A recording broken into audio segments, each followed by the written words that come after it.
Alhamdulillah Alhamdulillahilladzi arsala rasulahu bil huda wa dinil haqqi liyuzhirahu 'alad dini kulli.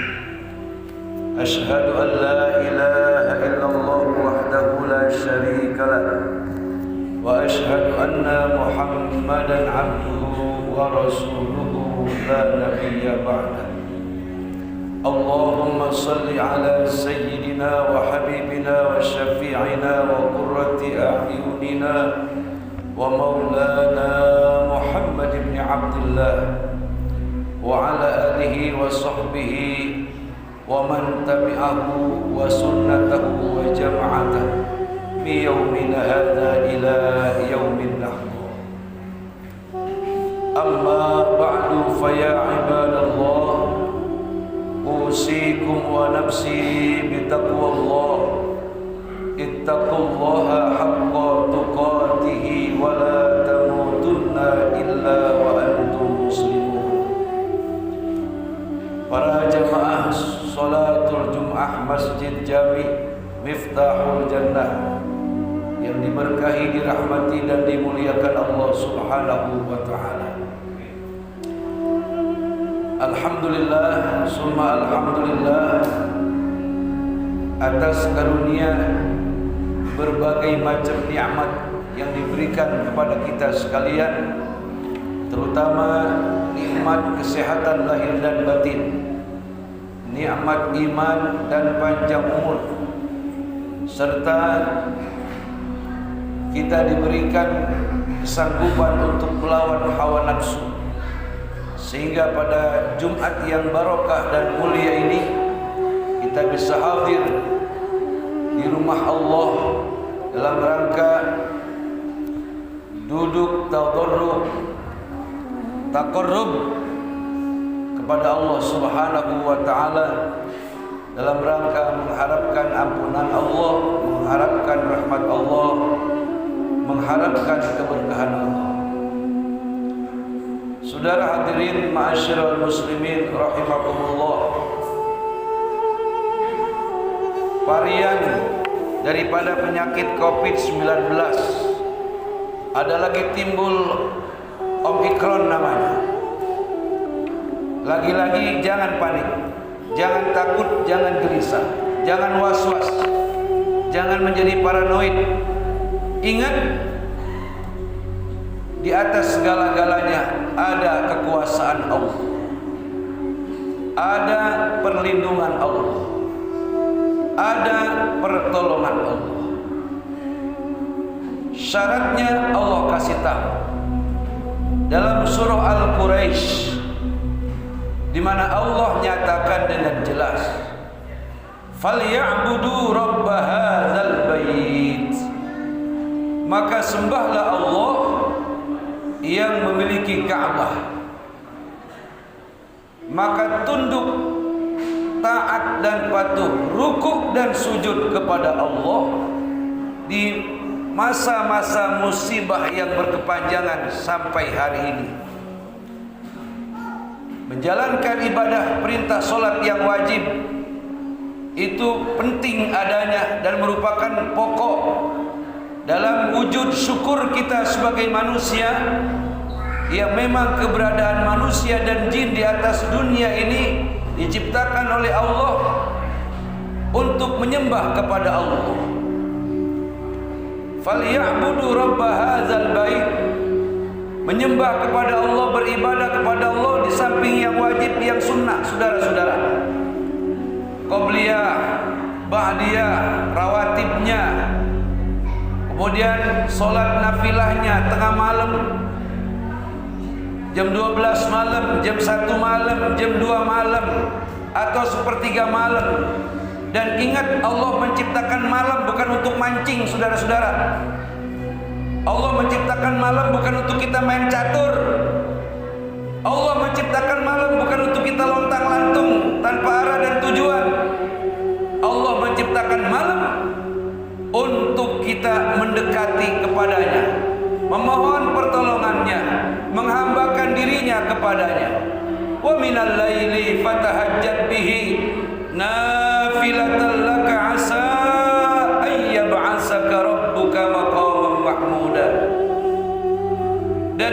pada sebagian malam, tepatnya jam 3 malam, saudara-saudara, fatahajjat bi, bersegeralah kalian, berjibakulah kalian, bersemangatlah kalian, singkirkan kemalasan kalian, singkirkan selimut yang menyelimuti dan menghangatkan tubuh kalian, bergegas segera menuju tempat wudhu dan gelar sejadah kalian, memohon pertolongan Allah Subhanahu wa taala dengan salat sunat taubat, dengan salat sunat hajat, dengan salat sunat tahajud. Itu semuanya disebut fatahajjat bih. Bersegera, bersemangat, menggelorakan jiwa kita untuk dekat dan mohon pertolongan. Sebab tidak ada pertolongan di masa-masa saat ini yang begitu sangat membingungkan kita selain daripada pertolongan Allah Subhanahu wa taala. Fatahajjat bihi nafilatan lak, dan itu Allah jadikan sebagai tambahan amalan sunnah bagimu. Dan Allah berjanji, asa ayyab'asaka rabbuka maqaman mahmuda, dengan kalian bertahajud di tengah malam, baik dengan solat taubat, solat sunat hajat, solat sunat tasbih yang kalian lakukan kepadaku, kata Allah, sebagai perwujudan penghambaan dan sarana untuk memohon pertolongan kepadaku, kata Allah, ayyab'asaka rabbuka maqaman mahmuda. Allah Subhanahu wa taala akan memberikan pahala yang besar, memberikan jaminan proteksi dalam kehidupan. Yang was-was akan dihilangkan rasa was-wasnya menjadi tenang. Yang kekurangan ekonomi akan dicukupkan ekonominya. Yang sakit akan disembuhkan daripada sakitnya. Yang bingung mengatur keluarga dan rumah tangga akan diberikan solusi yang jitu oleh Allah Subhanahu wa taala. Asa ayyab'asaka rabbuka maqaman mahmuda. Kalau tahajud demi tahajud tiap malam kita kerjain, saudara-saudara. Tiap malam kita paksakan diri kita, memang harus kita paksakan. Sebab badan ini maunya senang-senang. Malam-malam kita cari makanan yang enak. Sesudah makan kita tidur. Terkadang sampai meninggalkan sholat subuh. Itu maunya nafsu.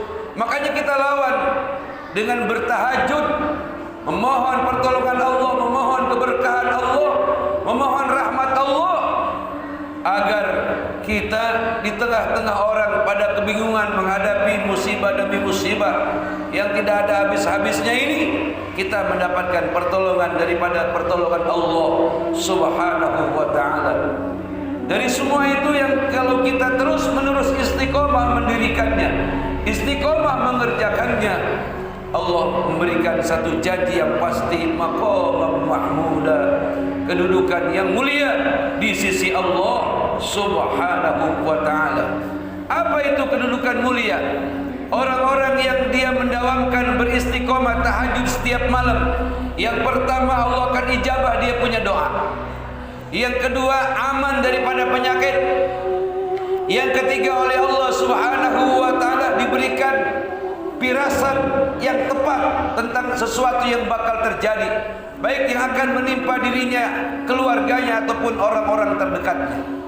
Ini baru sebagian kecil, saudara-saudara, keistimewaan yang diberikan Allah Subhanahu wa taala bagi orang-orang yang membiasakan bangun di tengah malam.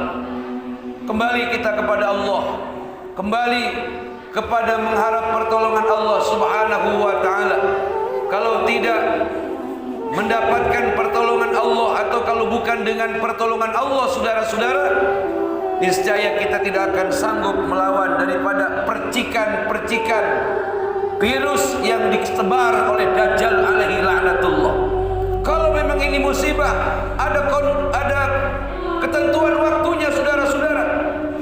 Tapi sesudah 2 tahun kita berharap COVID-19 akan lenyap, datang lagi varian baru yang merupakan anak daripada COVID-19, Omikron namanya. Mereka juga yang menciptakan seolah-olah musibah, mereka pula yang menamakan ini musibah. Dan ini sesuatu yang luar biasa dahsyatnya. Dan ini merupakan awal-awal akan datangnya Dajjal. Kalau terus-menerus musibah seperti ini berkepanjangan, saudara-saudara, yang dihantam pertama adalah masalah ekonomi. Kalau sudah ekonomi terpuruk, yang terjadi kelaparan di sana sini. Kalau sudah bicara perut, orang sudah tidak takut lagi dengan peraturan agama. Orang sudah tidak takut lagi dengan yang namanya mati atau musibah ataupun bencana. Mereka akan bela rasa lapar mereka dengan berbagai macam cara. Pantas kalau Nabi pernah bersabda, kadal fakru ayyakuna kufran. Kefakiran, keadaan fakir, keadaan melarat, keadaan sulit ekonomi akan membuat umat-umat Nabi Muhammad menjadi kufur, menjadi kafir lantaran membela perut. Makanya saudara-saudara, sebelum ini terjadi, kefakiran terjadi yang pada gilirannya akan menghancurkan kita punya iman, kita ajak, kita semangatkan diri kita, kita paksa diri kita ajak istri kita dan anak-anak kita untuk bertahajud, saudara-saudara, memohon pertolongan Allah Subhanahu wa taala. Kemudian di sisi lain, bersegeralah untuk datang sholat Jumat. Jangan ketika azan sudah mau tiba baru kita datang sholat Jumat. Khatib baru menjadi imam baru datang sholat Jumat. Itu sebuah pembangkangan, perendahan atas ketetapan Allah yang merupakan kewajiban di dalam menunaikan segala tugas-tugas kita. Kita contoh perilaku orang-orang dulu. Ketika Jumat mereka sudah datang jam 10. Mereka yakin apa yang dikatakan Nabi, orang yang datang awal Jumat dia akan dapat pahala seperti berkurban seekor onta, seekor sapi, seekor kerbau. Tapi zaman ini sudah gak dipakai lagi hal-hal yang kayak begitu. Sudah gak didengar lagi. Orang gak malu datang ketika imam sudah memulai memimpin sholat dalam sholat Jumat. Na'udzubillah. Kalau keadaan terus menerus seperti ini, orang yang baru datang ketika imam hendak melakukan memimpin sholat, berarti 2 rakaat Jumatnya akan hilang. 2 rakaat sholat zuhurnya hilang. Berarti tidak ada sempurna daripada sholat Jumatnya. Apalagi saudara-saudara yang rumahnya dekat-dekat masjid, saudara-saudara malu kalau datang terlambat. Kemana saja? Seakan-akan bukan kita yang butuh Allah, seolah-olah Allah yang butuh kita. Itu sebuah su'ul adab, sebuah kebejadan moral kepada Allah Subhanahu wa taala. Sementara kita makan rezeki Allah, kita makan daripada nikmatnya, kita butuh kesehatan diberikan, keselamatan darinya. Tapi ketetapan Allah, perintah Allah, kita anggap main-main. Ini sebuah pembangkangan. Bisa jadi dari sisi-sisi itu musibah tidak ada habis-habisnya menimpa bangsa kita, yang nyata-nyata kita ini mayoritas umat Islam, saudara-saudara. Hadirin melalui mimbar yang mulia, saya ajak saya dan diri kita semua untuk kita berbuat sadar diri, kembali kepada Allah Subhanahu wa taala, kembali kepada ulama, nasihat para ulama, ujangan para ulama yang bersumber daripada kitabullah dan sunnah Rasulullah sallallahu alaihi wasallam. Insyaallah kita akan selamat kalau mengikuti nasihat omongan-omongan para ulama, pituah-pituah ataupun ujangan para ulama. Sebab penyakit wahan itu bersumber daripada yafirruna minal ulama wal fuqaha. Penyakit wahan adalah penyakit hubbud dunia dan takut banget sama mati. Itu bersumber daripada keadaan manusia lari daripada ulama dan lari daripada ahli fikih. Artinya mereka sholat, mereka ibadah dengan nafsu mereka sendiri, tidak mengikuti arahan para ulama ahli fikih, tidak mengikuti nasihat ataupun ujangan-ujangan ulama-ulama ahli sufi. Ini yang sudah terjadi di zaman sekarang, saudara-saudara. Semoga Allah Subhanahu wa taala selamatkan kita dari pemikiran mengikuti hawa nafsu, dan Allah jadikan kita orang-orang yang betul-betul mengikuti nasihat ulama fikih, ulama-ulama ahli sufi yang senantiasa betul-betul ingin membimbing kita, mengajak kita kepada jalan yang tentunya diridhai Allah Subhanahu wa taala. Bersemangatlah untuk bertahajud, sebab di zaman akhir tidak ada pertolongan yang dahsyat selain daripada pertolongan yang diberikan Allah Subhanahu wa taala. Meminta, berdoa pertolongan kepada Allah bukan hanya di WA kita tulis semoga Allah melindungimu, semoga Allah merahmati kita, bukan, tapi memohon kepada Allah di kamar-kamar kita masing-masing, sujud memohon sambil menangis kepada Allah. Doakan istri kita, anak-anak kita dan sahabat-sahabat kita. Itu doa yang dimustajab oleh Allah Subhanahu wa taala. Barakallahu li wa lakum fil Qur'anil azim wa nafa'ani wa iyyakum bima fihi minal ayati wa zikril hakim wa taqabbal minni wa minkum tilawatahu إنه هو السميع العليم. أقول قولي هذا أستغفر الله العظيم لي ولكم ولسائر المسلمين والمسلمات والمؤمنين والمؤمنات فاستغفروه إنه هو الغفور الرحيم.